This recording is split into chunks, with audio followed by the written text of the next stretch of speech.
सोचिए, क्या होता है जब दुनिया की सबसे बड़ी टेक्नोलॉजिकल पावर आपको कोई बहुत जरूरी चीज देने से मना कर दे? भारत के साथ ठीक ऐसा ही हुआ था। और ये कहानी है उसी एक चुनौती की, एक मिशन की और फिर आत्मनिर्भरता की, एक ऐसी शानदार जीत की जो आज भी हमें इंस्पायर करती है। ये बात है 1980 के दशक की। भारत को अपने विकास की रफ्तार तेज करने के लिए एक सुपर कंप्यूटर की सख्त जरूरत थी। लेकिन दुनिया की सबसे बड़ी ताकत अमेरिका ने साफ साफ मना कर दिया। अब इस ना के बाद भारत ने क्या किया?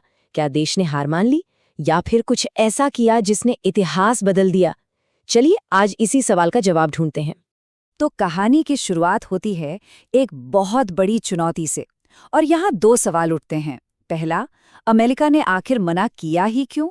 और दूसरा, भारत को एक सुपर कंप्यूटर की इतनी ज्यादा जरूरत क्यों आन पड़ी थी? देखिए, सुपर कंप्यूटर सिर्फ एक तेज तर्रार मशीन नहीं होती। उस वक्त ये देश की तरक्की के लिए एक बेहद जरूरी टूल था। मौसम का सटीक अनुमान लगाने के लिए, जिससे लाखों किसानों और आम लोगों की जानें बचाई जा सकती थीं। देश की सुरक्षा के लिए जरूरी सिमुलेशंस करने के लिए, और हाँ, हमारे स्पेस और एरोस्पेस रिसर्च को नई ऊंचाइयों पर ले जाने के लिए।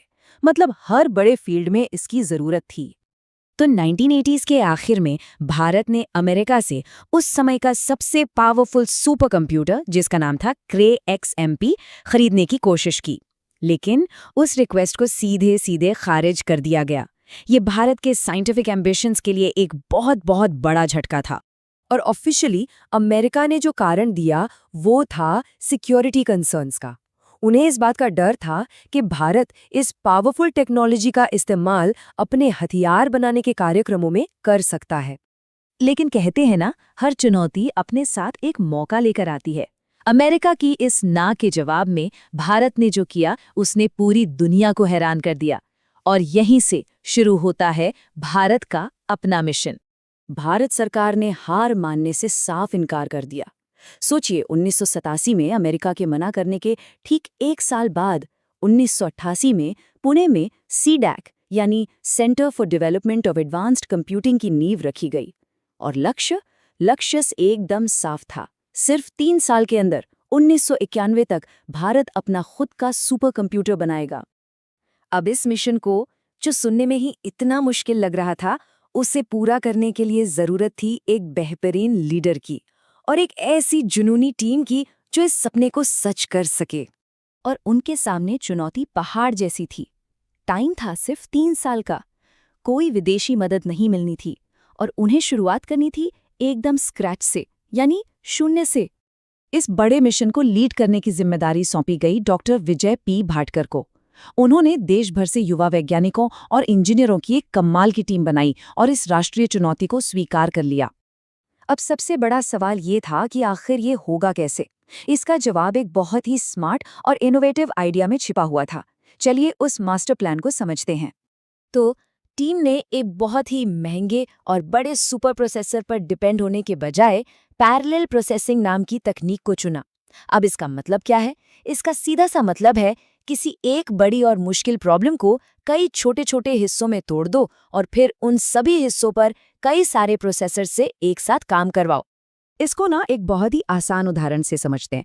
सोचिए, एक स्टूडेंट को 100 बहुत मुश्किल सवाल हल करने के लिए दिए जाएं और दूसरी तरफ 100 स्टूडेंट्स को एक एक आसान सवाल दे दिया जाए। कौन सा ग्रुप अपना काम जल्दी खत्म करेगा? जाहिर है दूसरा वाला। बस यही है पैरेलल प्रोसेसिंग का सिंपल सा सिद्धांत। और इस अप्रोच के फायदे एक नहीं कई थे। ये अमेरिकी सुपर कंप्यूटर के मुकाबले बहुत बहुत सस्ता था।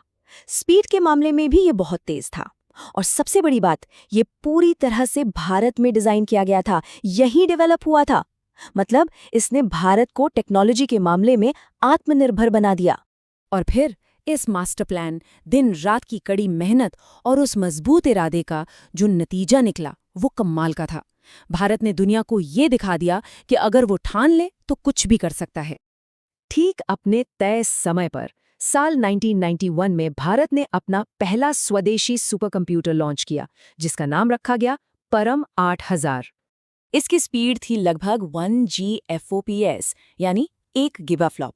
आसान भाषा में कहें तो 1 सेकंड में 1 अरब से भी ज्यादा कैलकुलेशंस।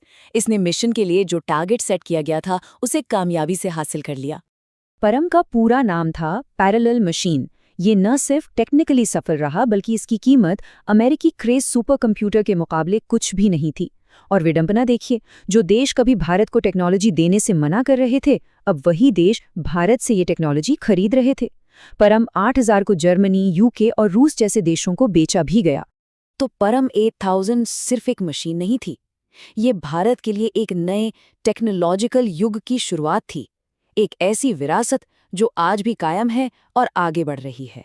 ये कामयाबी यहीं पर नहीं रुकी।